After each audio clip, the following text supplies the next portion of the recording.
Hi, I'm Waylon Hedegaard, a Boilermaker at a local 647, and this is our fourth and last lecture in our Union History series. In the last few lectures, we saw the rise of unionism in spite of its vicious and sometimes violent battles with employers. The harsher the employers and the stricter their controls over their employees became, the more workers were forced to join together and fight back. But as we have also seen, the employers learned some lessons through this. Namely, that it is better to use both the carrot and the stick in labor relations. They found it cheaper and easier to encourage people in order to make them more loyal to the company, rather than to punish them for being disloyal. It's not that they didn't win the battles when they used violence. It's that even the battles they did win became far too costly for them to claim victory. The carrot became various forms of what we call welfare capitalism. This strategy to defeat unionism focused on giving the employees much of what they demanded through a union, but without union recognition. To offer these enticements, such as higher wages, pension plans, and sick days, certainly cost more money. But in the long run, it kept unions from gaining traction, and owners kept full control of their companies. This had the added benefit that since the company gave these things outside of collective bargaining and written contracts, they could be taken away easily when the economy turned down or the labor supply was large. Though certainly using the carrot more, companies did not retire the stick completely. Many of the unenlightened ones still retained the services from the Pinkertons and the Baldwin Felts detective agencies. These remained a kind of mercenary force companies could use to intimidate workers. But even those who didn't use the Pinkertons had a stronger ally to call on, and that would be the state and federal governments. Getting a federal court injunction against peaceful union activity became commonplace. Unions ordering boycotts or writing in support of the strike, or even failing to convince every member not to enter into a wildcat strike, faced the very real probability that its offices would be raided, its leaders would be arrested, and fines levied against it heavy enough to bankrupt the entire union. Needless to say, unionized labor was at a low point. We had made gains against even the most vicious of corporate opponents, but we simply couldn't fight and win against the federal government and the court systems. In the last few decades of the century, labor tried desperately to get rid of the hated injunction. Laws were written and passed which lessened the authority of the courts to issue these.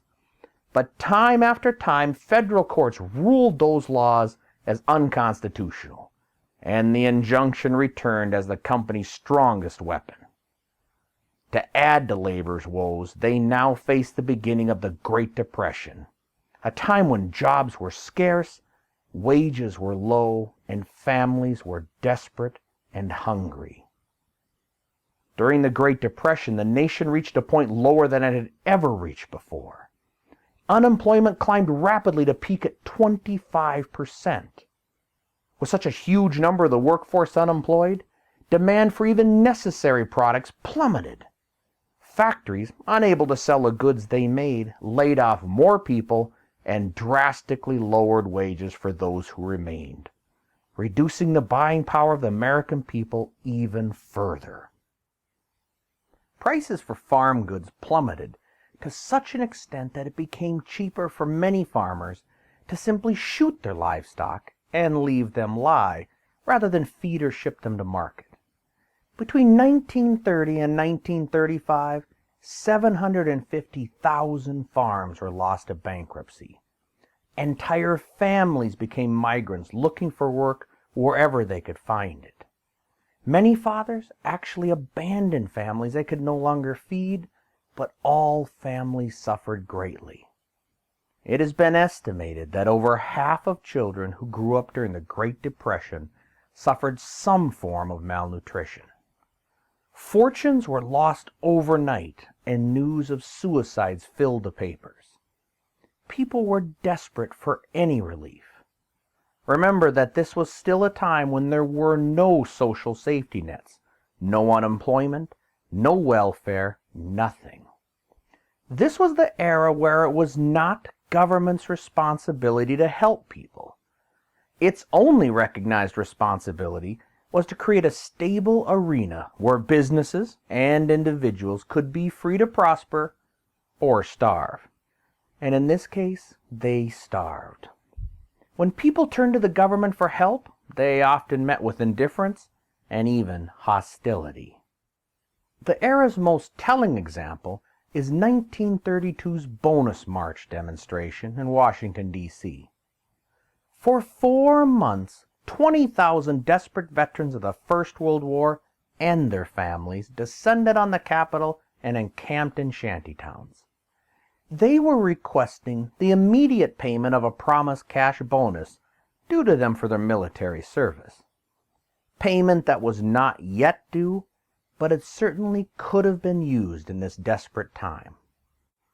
In spite of all evidence to the contrary, President Hoover convinced himself that the marchers were not veterans, that they were really freeloaders and communists.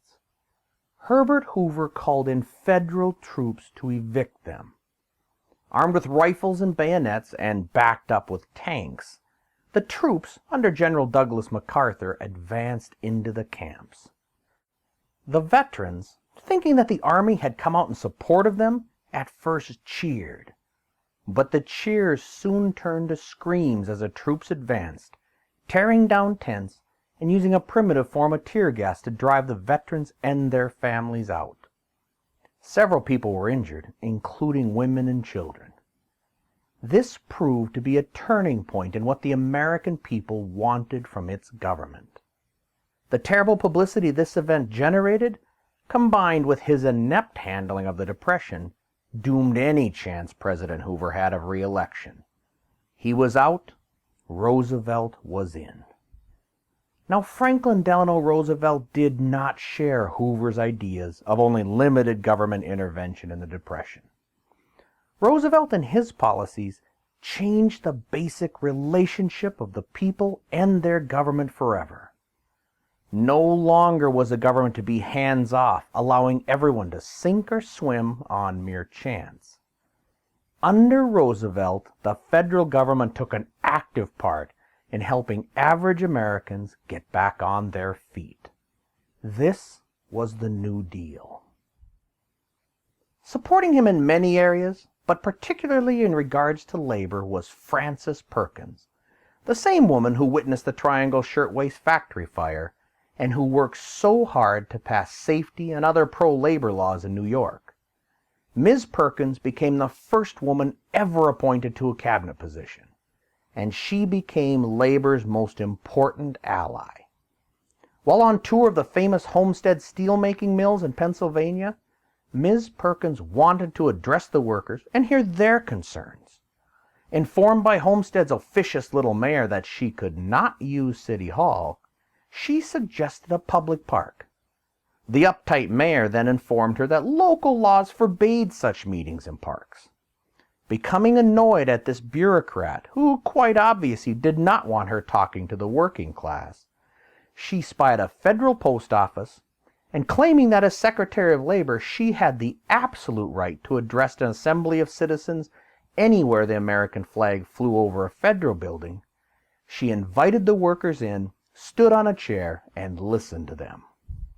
Soon after this, she declared, "I have come to the conclusion that the Department of Labor should be the Department for Labor, and that we should render service to the working people just as the Agriculture Department renders service to the farmers."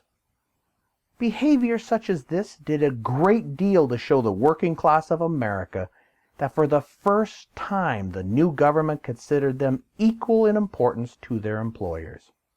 Adding to labor's allies in the Roosevelt administration was his wife Eleanor. Since the president had been crippled by polio early in his life, he relied on Eleanor to be his eyes and ears. She traveled the country visiting workers at union meetings and on the streets. But she was granted a special recognition by her willingness to enter even the dirtiest and most dangerous of workplaces, whether dingy factories or the depths of coal mines, and talk to common workers about their needs. When the bonus marchers set up a second encampment, she sang songs with them and listened to their concerns, leading one veteran to comment, "Hoover sent the army, but Roosevelt sent his wife." It was a whole new world. In addition to the government's new interest, the American public as a whole couldn't continue to ignore the suffering of its poorest. No longer confined to slums in the cities, the desperate roamed the country or lived in shanty towns, dubbed Hoovervilles in mockery of the former president, and they were everywhere. No one was unaffected. The troubles of these poor unemployed became the subject of popular movies and novels. Steinbeck's Grapes of Wrath tells a story of a poor farm family forced to become migrant workers in other people's fields. This novel, and others like it, became huge successes and began to change people's minds about what kind of government suited them. They no longer wanted a government that stood apart from their problems. They wanted and then demanded a government that did something, anything to make the problem better. President Roosevelt knew what they wanted and needed. Through a series of acts, he and his allies forever changed the way the government works. The Norris-Laguardia Act of 1932 started the process. This declared that members of labor unions have a freedom of association that cannot be taken away by employers, therefore prohibiting yellow dog contracts. The contract that employees were forced to sign that denied them the right to unionize. It also finally barred the federal courts from issuing injunctions against strikes, picketing, or boycotts, and therefore stripped companies of their most potent weapon. In one swoop, the two most hated tools used against unions were made illegal. Labor had gained a great deal, but the Roosevelt administration wasn't nearly through yet. This law was followed in rapid succession by such laws as the Social Security Act of 1935, which gave the elderly a small pension. Mind you, it was nothing that would make them rich, but it would keep them from starving. Keep in mind that until this point, there was little chance of the average worker retiring. With low wages and no pensions, people were often forced to work until they were no longer able. Boilermakers, my own craft, often worked well into their 70s and even 80s, unable to afford to stop. For the first time, this act gave the elderly of the United States some small sense of security. These were followed by the Fair Labor Standards Act of 1938. This set the 40-hour work week as a national standard, the same standard we use today. Interestingly enough, by this time there were people, including the Brotherhood of Boilermakers, who were advocating for 30-hour work weeks. It was felt in those tough economic times that dropping from a 40-hour to a 30-hour work week would allow 4 workers to work 3 jobs, thereby reducing unemployment. This act also established overtime pay and a national minimum wage, things that we take for granted today. This minimum wage started off at 25 cents an hour for the first year, 30 cents an hour for the second year, and it set a goal that in 7 years it would rise to a whopping 40 cents an hour. Not a huge amount even for the time, but it was far better than nothing. In addition, the Fair Labor Standards Act did something that the United States should have done a century before. At long last, it prohibited child labor in factories and other dangerous occupations. That evil had finally come to an end. But all this legislation was merely the frame for the Wagner Act, the law that finally made it undeniably legal to collectively bargain. This act, officially called the National Labor Relations Act, stated in bold language a fact that mainstream unions had known for decades. That is, that in spite of the propaganda of business groups, unions had been a force of stability in this country as opposed to one of violence. By denying employees the rights to a union and to strike, the government had been increasing the periods of labor and rest, not decreasing them. In essence, this act admitted that unions were not a source of insurrection or rebellion. They were a source of working class stability. By giving workers a place to bring concerns and grievances, workplace tension lessened and productivity increased. To promote these rights, the Act also legalized peaceful union activities such as strikes and picketing, and prohibited such anti-union activities as firing organizers or intimidating workers. And to enforce these provisions, the Wagner Act created the National Labor Relations Board, the NLRB. This was tasked to hear cases and make decisions involving unfair labor practices, to assure that unions received fair treatment. My, how things had changed. In a few short years, labor had gone from nearly losing the battle and facing bankruptcy to being put in a position of equality with the companies that they had fought for so long. Although Roosevelt was not perfect and came to have a few serious disagreements with labor, he was the first president of the United States to recognize labor as it wanted to be recognized. These efforts on labor's behalf gave him the nearly undivided loyalty of United States workers.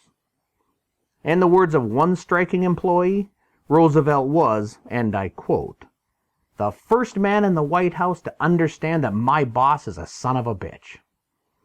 To a group of people whose elected government had never sided with their interests, few quotes could sum up their feelings better. Unfortunately, in day-to-day affairs for most Boilermakers and most other workers, their legal standing was not the real problem they faced.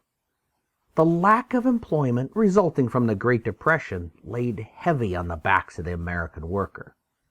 No matter how easy you make it to collectively bargain, if employers aren't hiring, there's no one to bargain with. Although the New Deal tried to get people back to work through such agencies as the Civilian Conservation Corps, the majority of labor, union or otherwise, faced a bleak future.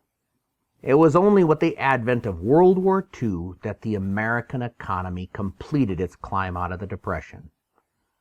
And of course, in spite of their new legal standing, many employers still refused to recognize any union rights.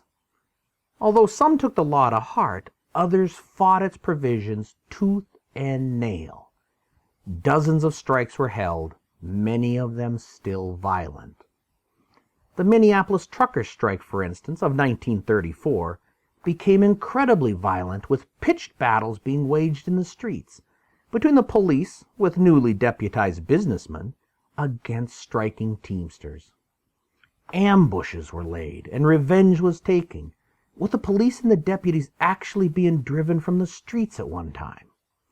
Several deaths, including members of both sides, and hundreds of injuries resulted from the weeks of violence. Martial law was eventually declared, and though pressed, the Union eventually won several of its demands, including recognition. In 1937, United Auto Worker organizers tried to unionize the workers of the Ford Motor Company. Henry Ford, although a leading proponent of welfare capitalism and high wages for his workers, fiercely resisted any hint of unionism in his plants. He tried to retain the best workers by paying the highest wages and even the best benefits. But he was not about to give even the smallest amount of control over his operation to a union. The United Auto Workers sent several organizers to a pedestrian overpass leading into one of Ford's plants. The organizers included one Walter Reuther, the future head of the Auto Workers, and a man so decent that his opponents could find few faults to use against him. As they were handing out leaflets, they were attacked by a group ironically called the Ford Service Department, in reality a private security force answerable directly to Henry Ford himself. These men beat and clubbed the organizers into near unconsciousness. Men and women and even reporters covering the event were all attacked. Broken bones, broken ribs, and a broken back were just some of the injuries. The police, led by a former Service Department employee, declined to intervene and merely stood there watching the violence. To hide their involvement, the Service Department thugs seized all the photographic plates they could find, and then denied that any Ford employee had anything to do with the fight. However, incriminating photographs which had been hidden were published that showed quite the opposite. This brutal action gained great support for the Union and severely damaged Henry Ford's reputation. Ford continued a fierce resistance to unions well into 1941. It was only after threatening to break up the entire company rather than unionize that Clara Ford, his wife, threatened to divorce him if he followed through with his demands.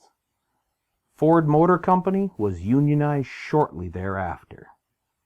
A great deal of thanks need to be offered to sensible women. These incidences illustrate well that even with legislation protecting them, unions still had a hard road ahead of them. Obstacles other than the company's anti-union attitude also stood firmly in the way, many of them within the union itself. Through the 1930s, John L. Lewis of the United Mine Workers fought with the leadership of the AFL. He tried in vain to convince it to abandon its insistence on only admitting trade unions. He felt the time was right to begin to organize industrial unions also. The AFL, old-fashioned and conservative, rejected Lewis's demands outright. But Lewis wasn't about to give in. Tensions got so high that in an argument on the convention floor, John L. Lewis actually hit the leader of the Carpenters Union hard enough to knock him down. Soon after, Lewis led several unions to break away from the AFL completely and form the CIO, the Congress of Industrial Organization, to do what the AFL refused to consider. John L. Lewis was proved right. They quickly succeeded in organizing a vast number of industries. Within just a few months, membership in the CIO surpassed that of the AFL, and these two organizations continued to compete with each other for union members for the next 20 years. This competition did not do labor much service and led to some serious conflicts. It was only after the hard feelings had died down in 1955, 20 years later, that the two organizations could merge back together into our present-day AFL-CIO. Disagreements were hardly at an end, and unions broke off or were thrown out over disputes such as the Vietnam War and corruption. But unions were considerably more unified after this merger. Ultimately, World War II and its vast amount of military preparations ended the Great Depression for good. Suddenly there were jobs to be had. Every factory was running at full capacity, and new ones were springing up every day. As the armed forces grew beyond anything they'd ever been before, millions of men were pulled out of factory jobs, creating openings for everyone, including women and minorities who had been previously ignored. Union membership skyrocketed as new people flooded into the factories to build guns, planes, and ships. For the most part, unions cooperated with businesses and the government to rearm the country. Few strikes were called, and labor unrest was kept to a minimum. The working people, whose sons and husbands made up the majority of the armed forces, wanted to do everything they could to support their loved ones. They worked tremendous hours. They lived with harsh rationing. They tolerated wages not keeping up with the cost of living. Anything to ensure that the people they loved would come home alive and soon. The results of this cooperation between business and labor was nothing short of staggering. By the end of the war, United States labor, a vast amount of that Union labor, had built 1,600 major warships, 5,800 transport ships, 88,000 tanks, 300,000 planes, 635,000 jeeps, 2.4 million trucks, 6.5 million rifles, and right around 40 billion, that's billion with a B, bullets, give or take. By 1945, the United States was launching an escort aircraft carrier every week. It had launched more merchant shipping than all the nations on Earth combined. To put this in perspective, think on this. If you took the entire shipping losses that the United States suffered in World War II, it would be the equivalent of only 2 weeks of production in 1945. At the end of the war, the United States had a larger navy than all of its enemies and all of its allies combined. This was due in large part to organized labor's efforts. After the war was over, however, labor felt like it had been left behind. Profits during the war had risen 45%. The cost of living had risen 25%. Wages, on average, had only gone up 16%. Unions had done their part and now wanted some share of the growth that was sure to come with the war's end. It had gotten along with management for 4 long years, and it only demanded its rightful share. The strikes started immediately. Men and women were simply demanding raises to match inflation. Unfortunately, this demand was not looked at favorably by the public. Understand that the rest of the United States had suffered also. Most of them also had sons and daughters involved. Most suffered the same rationing and the same shortages. What the American public wanted more than anything was to get back to normal. That meant increased production of peacetime goods, store shelves fully stocked, and life just quieting down. Labor unrest was not back to normal for them. After the war, the uncountable labor strikes drove public opinion of unions to a new low. It's not to say we were not justified, but perhaps, in retrospect, it was the wrong time to fight this battle. Business leaders, still angry by the loss of power because of the Wagner Act, quickly ramped up the propaganda. The Nazis had been defeated, but now the communists grew in power around the world. Communism was always an American boogeyman, but with the rise of the Soviet Union, and eventually Communist China, it began to appear as if it were unstoppable. People were truly terrified of this new enemy, and unions had always been unfairly linked to communism. Now this association was used more effectively than ever before. In 1947, congressional Republicans, who wanted to put an end to the New Deal once and for all, saw their opportunity with the strikes. The destruction of the Wagner Act was central to their plan of taking control back. Not able to strip it out entirely, they vastly curbed its power by passing the Taft-Hartley Act. This basically took the freedoms guaranteed to labor in the Wagner Act and cut them roughly in half. Firstly, it enabled states to pass right-to-work laws, outlawing a mandatory union or closed shop. In addition, the Taft-Hartley Act prohibited many forms of strikes, secondary boycotts, mass picketing, and monetary donations by unions to political campaigns. It was fully meant to slash what power the unions had. Vetoed by Harry Truman, it nevertheless passed and has been the law of the land ever since. As almost an afterthought, it added language implying that unions were not loyal, and it insisted that unions insert a non-communist pledge for union officers. The vast majority of unions had stripped power from the radicals long ago and resented this rule, but reluctantly went along with it. Union constitutions today still contain these pledges. As loyal as we were during the war, somehow the other side was able to paint us in the opposite light, and we were never able to do the same to them.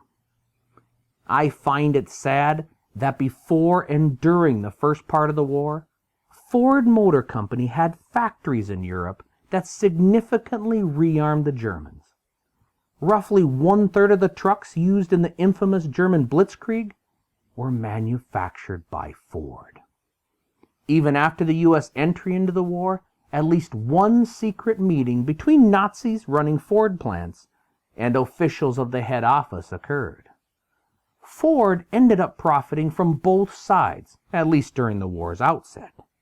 Yet once the war was over, it was labor who was thought of as disloyal. The effects of the Taft-Hartley Act on labor were not readily apparent. Unionized labor, particularly in manufacturing, continued to swell until 1956, a year after the AFL-CIO merger. At this time, over 17.5 million people belonged to a union. That's 33% of the non-agricultural workforce. It would never achieve this percentage again. In addition to the Taft-Hartley Act, several other factors began to weigh against union membership. First was the increasing ability to outsource manufacturing jobs to countries with cheaper labor markets. We looked at this tendency before. Manufacturers will chase cheap labor all over the world. Thus, in a long, slow emigration that continues to this day, manufacturing plants close in this country and open up on another shore, only to ship their products back in container ships the size of aircraft carriers, crushing at-home based competition. Labor's battle with increasingly inexpensive transportation was coming to an end, and labor was in no sense the winner. No matter how one plays with the numbers, it's just difficult for people making $15 an hour to compete with people making 50 cents. This is a problem that will continue. A long-term plan that would certainly work, eventually, is the unionization of foreign workers and the standing up for their conditions.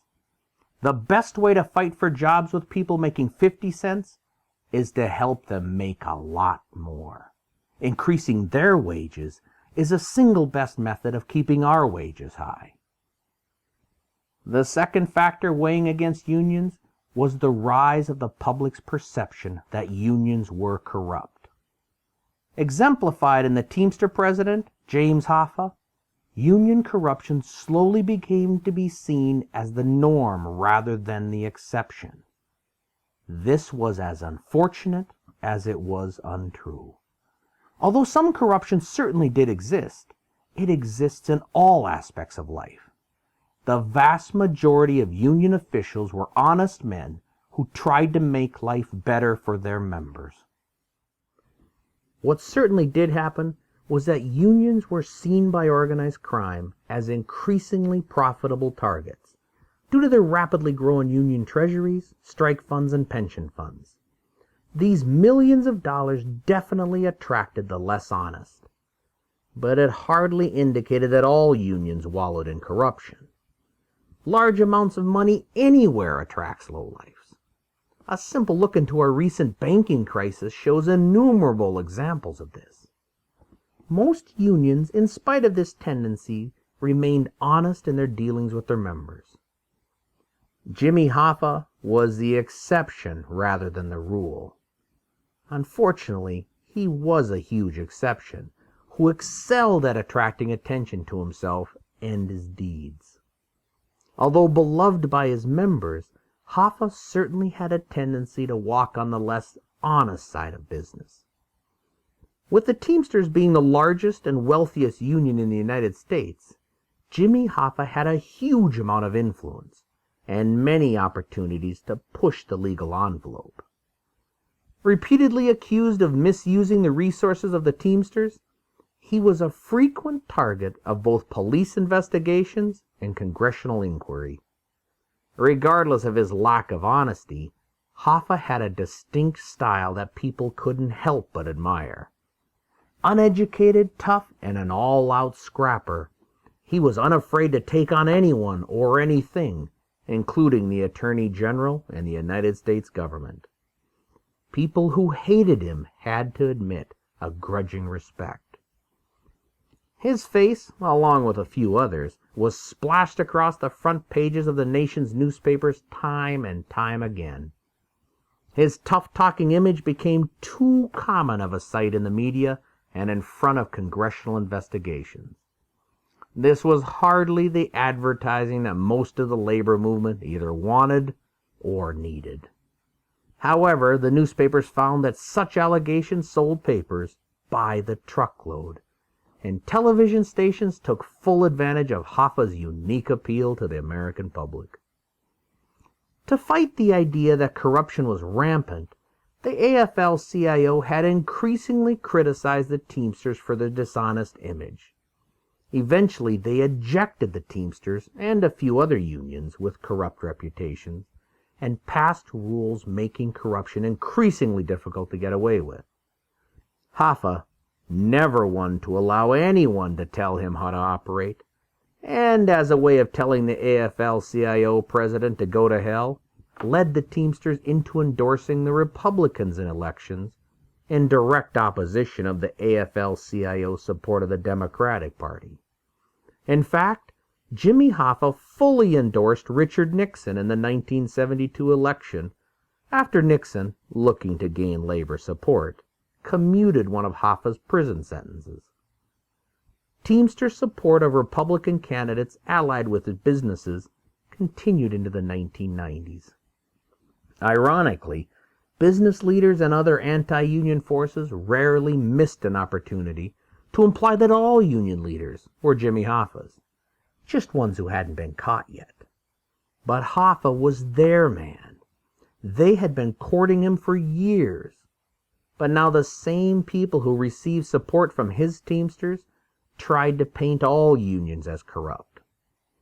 During the televised hearings, Democrats like Robert Kennedy attacked Hoffa, while conservative Republicans like Goldwater defended him, while trying to shift the blame onto other labor leaders, such as Walter Reuther. However, financial auditors, after an in-depth investigation, found Mr. Reuther's financial record to be absolutely spotless. Yet they continued the smear campaign. Regardless of labor's relative innocence, government investigations into Hoffa's actions eventually resulted in more than his conviction. New legislation was enacted in the form of the Labor Management Reporting and Disclosure Act. Yeah, that just rolls right off your tongue, doesn't it? Amongst other things, this forced unions to adopt standards in elections and allowed federal oversight. Now, union elections must follow certain procedures. The act also made union officers far more liable for any financial misdealing during their watch. Officials could no longer claim to have no knowledge of illegal activity and get away with it. In addition, it required detailed financial reporting to the Department of Labor, who would now carefully study labor's books. Anyone who thinks that unions today are still as corrupt as ever doesn't understand how closely the federal government watches over us. We are studied in far greater detail than any other group in the United States, and little can escape this scrutiny. Nevertheless, the American public began to associate ideas like union and mafia firmly together, and to assume that during any union activity, union thugs ran the show. I don't know about you, but I personally am getting a bit tired of being told by various personalities in both the media and government that union thugs are controlling my every move. I've been a union member for 19 years and have yet to meet one of these mythological thugs. Still, talking heads on certain news channels are constantly warning America of this danger. At any rate, unions have suffered because of this public perception, and Hoffa's mysterious 1975 disappearance did nothing to refute this growing viewpoint. Now, it's true that private sector unions had seriously declined with the loss of manufacturing jobs, but these were offset for a while by the rise of public unions. That is, the organizing of government workers. State and city employees had been unionizing sporadically since the 19th century. These were limited at first, but grew rapidly, especially after the New Deal legislation expanded the number of government employees greatly. Police, firefighters, teachers, and others began to slowly come together and unionize, fighting for better pay, safer conditions, and better training. But the largest boost came when JFK allowed the federal workers to organize for the first time, though without an ability to bargain for wages or to strike. Even with these limitations, public unions grew rapidly, making up for private sector losses due to factory closings.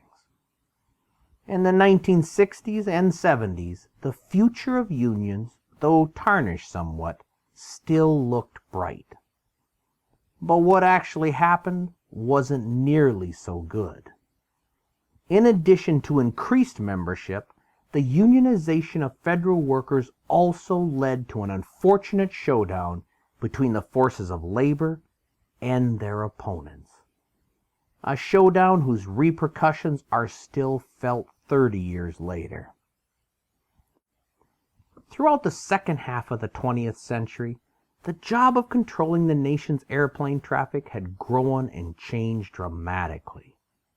From a few scattered souls signaling planes, with what amounted to a few brightly colored lights, the system developed into thousands of highly specialized workers directing tens of thousands of flights a day through increasingly crowded skies.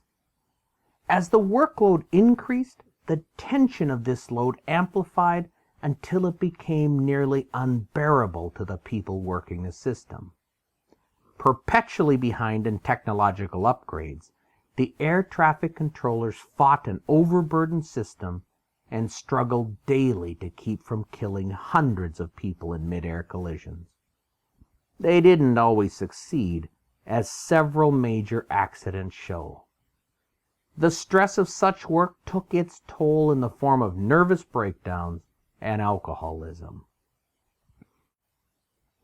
When Kennedy signed into law the federal workers' right to organize, the country's air traffic controllers were ripe. They were in constant conflict with the Federal Aviation Administration, the FAA, an agency which used the military style of employee management, which is to say they were reluctant to listen to their employees at all. The controllers were soon organized into the Professional Air Traffic Controller Organization, PATCO. At first, they didn't want to be considered a union, because many felt that unions were not for the middle class and had a negative image. But after fighting for improvements in both wages and conditions, they took on the title of a union more readily. They wanted to fight to get what they felt they needed, but they were limited by the no-strike rule. Bending this, they slowed the country's air traffic, using only the FAA's own safety rules, more strictly than they had before, and the FAA eventually gave in. This improved both their own conditions and the safety of air traffic considerably, But the FAA was also very reluctant to be forced into action and strongly resented the controllers' union. A very antagonistic relationship developed over the years, with both sides looking on the other as the enemy. This impasse soon led the controllers into a strike situation in August of 1981. They had won several smaller increases and were confident that they could never be replaced because of their highly specialized work. Theirs was a unique job that had no other counterparts that the FAA could draw on. They felt that they had the power and the organization to accomplish a much greater increase in both wages and conditions than they had ever gotten before, and they were willing to push this issue to the limit. Unfortunately, the government was just as confident that the strike could be broken. And being the government, money would not be much of an object. Adding to the controllers' misplaced confidence was the fact that the incoming United States president, one Ronald Reagan, seemed to be completely on their side. A former president of the Screen Actors Guild, and therefore the only president to be a union officer, Reagan vied for and received the support of PATCO during his campaign against Jimmy Carter. He even issued them a letter stating his support for improvement of their wages and conditions, which they proudly displayed in their union hall. When the threat of a PATCO strike loomed, their view of his support was further confirmed when Reagan pushed for a settlement, even authorizing an increase above what the law dictated. Though when this offer of about $40 million in wage and benefit improvements was laid before the controllers, they refused to accept it, even though it was far above what the rest of America's workers were getting. After a few weeks, they officially rejected that offer and all further ones, and demanded close to $740 million in compensation increases. This was a massive demand, but being the only people in the country who could do their job, they felt that they had the ultimate trump card, one so great that they didn't even feel they needed the support of any other union. This was another terrible misjudgment. The first that many unions heard of the strike, or even PATCO itself, was when the strike made the nightly news broadcast. Of those that did know it was coming, PATCO had not only failed to enlist their aid, but actively alienated them with their high-handed attitudes. Most of these made far less money than the controllers did, and many privately and publicly thought that PATCO members should have taken the offer. PATCO also failed to enlist more support from those who weren't part of the union. Through racist and sexist policies and treatment, the union had managed to alienate many women and minorities in the air traffic control system, along with other moderates who dropped union membership as it became increasingly radical in its demands. Thinking that these controllers were of no account didn't match with reality. These would be the people who kept the planes in the air when everyone else left. These would be central to the government's plan to break the strike. But their worst misjudgment was their misunderstanding of the new president, Ronald Reagan.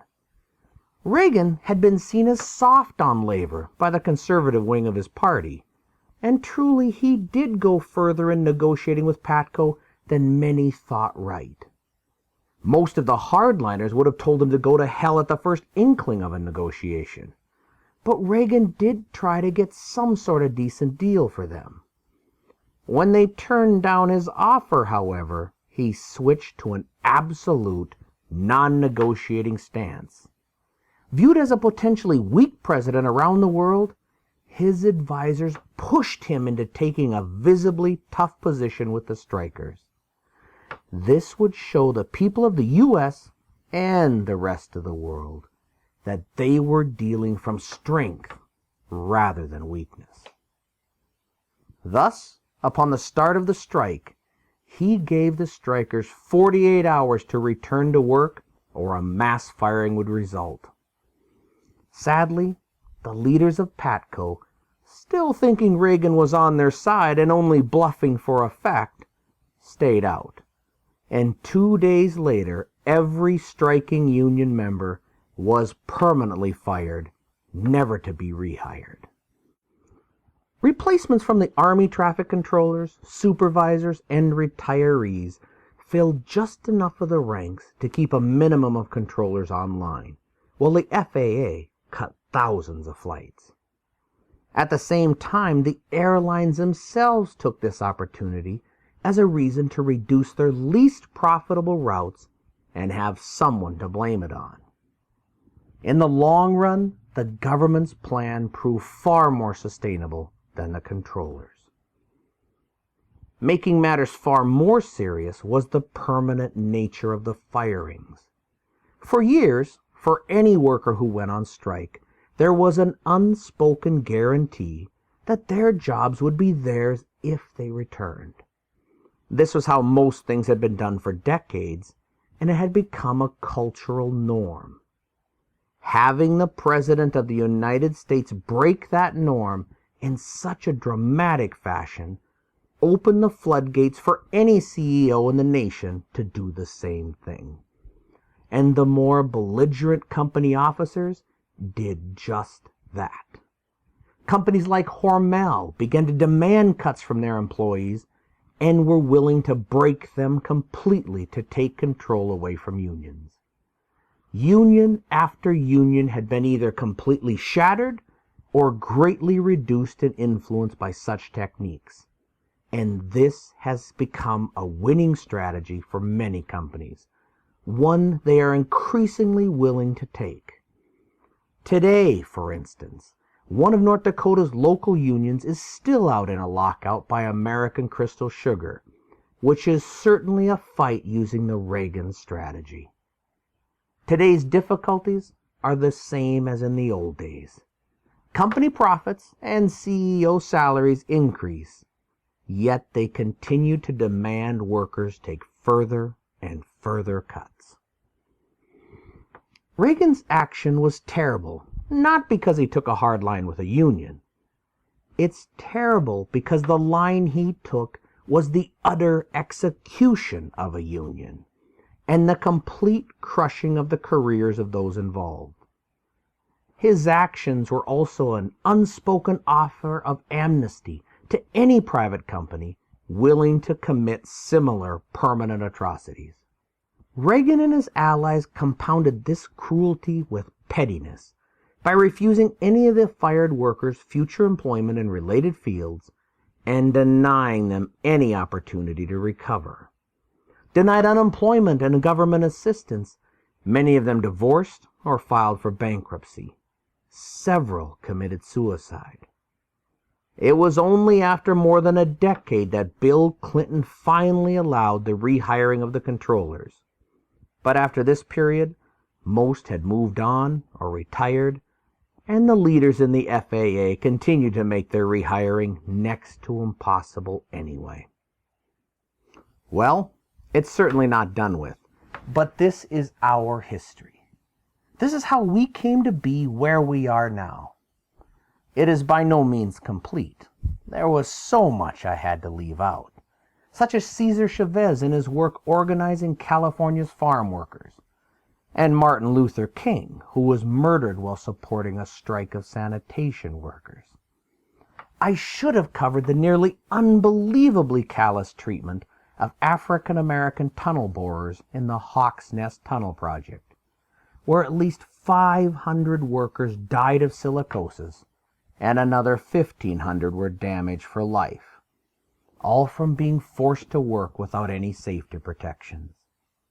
These people and far more deserve recognition, but there simply wasn't time.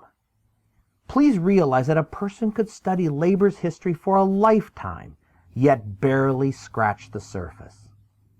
If one of your favorite episodes is missing, or worse, distorted, I apologize.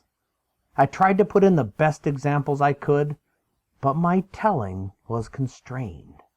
There are so many terrific stories out there. I hope some of you will develop a taste for them. Importantly, be aware that the attack on unions hasn't stopped even now. In the last few years, well-funded groups have placed unions in their crosshairs more than ever. Using like-minded legislators, they bring forth well-crafted legislation meant solely to chip away our power and ability to organize. And they have been quite successful. Business interests have succeeded in organizing themselves in a way that we have only dreamed of. To beat them, we will have to do the same. We must become better and stronger, and regardless of what union we belong to come together as the Wobblies named it, one big union. Indeed, if not in name. It's begun already. The actions of the Wisconsin unions during Governor Walker's attack thrilled me. And whether they win or not, they fought a great fight.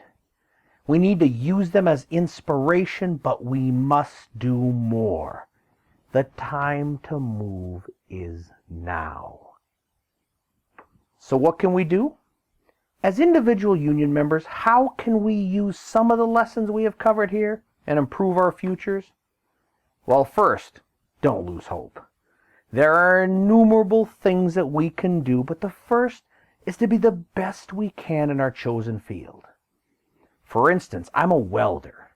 As a welder, I should strive to be the best damn welder I can be, putting out a quality product with every single weld I make. We should be better than the vast majority of our non-union counterparts, and an employer or owner should never wonder about the quality of our work. We need to live up to the reputation we'd like to have. Quality of our work is vital, but we also need to do a lot of it. Any of our employers should be able to crunch the numbers between union and non-union and conclude that union is the better deal. We cannot use our belonging to a union as an excuse to slack off, thinking our membership will protect us. We are a brotherhood, and as such, we should be supporting our sisters and brothers by working as hard as they do and assuring all of us that we will be hired back the next time. We need to train and educate ourselves. Gone are the days when we could learn the full trade on the job and be content with that. We need to become smarter and better at everything we do, no matter what it is. Take classes, upgrade your current skills, and learn new ones. Get certifications in whatever could be relevant. Our abilities and skills need to improve constantly. We cannot demand that our job conform to our wishes.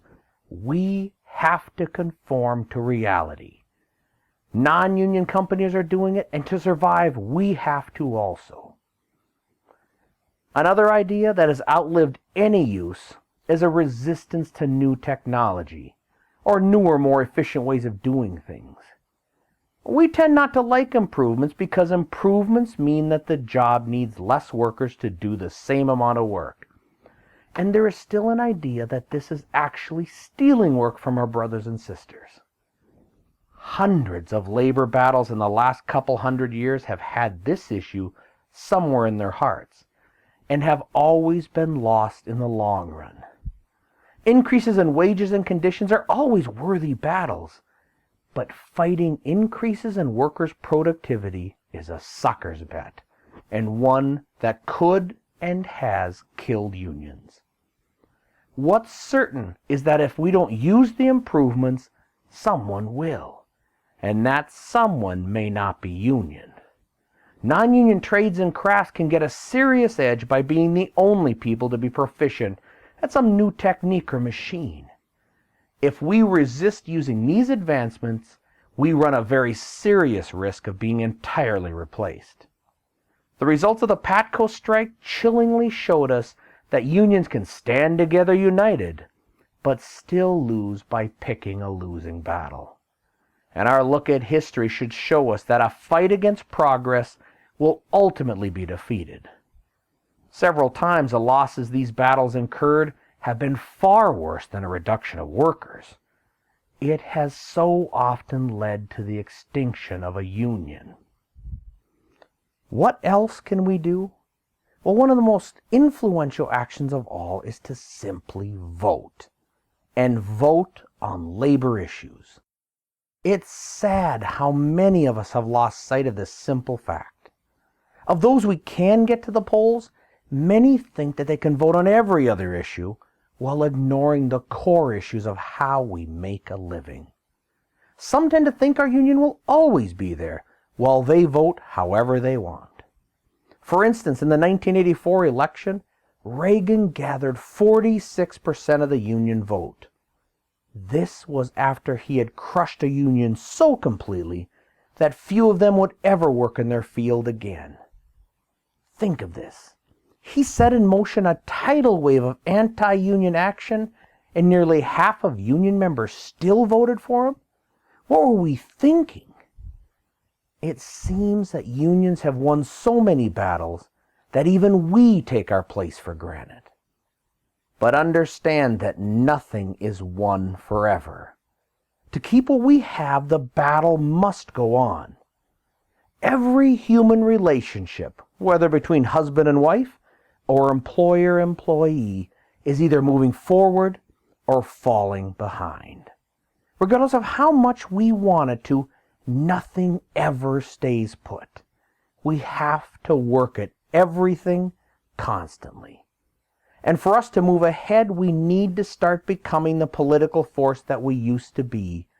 And to do that, we need to start voting for those people who will help us. If we go on as is, we can expect to see the tide of anti-unionism continue unchecked, and eventually it will deeply affect all of us. In short, we need to become better, smarter, and more educated, both as workers and union members. We need to look at history as a guide, but make certain we actually learn from it. Pick out those things that are working and get rid of those actions and behaviors that aren't. If the way we've done things for 40 years is slowly losing us members and work, we likely need to head in some new directions. My name is Waylon Hedegaard, a Boilermaker from Local 647, and I am truly proud to be union. I hope to see you out there somewhere.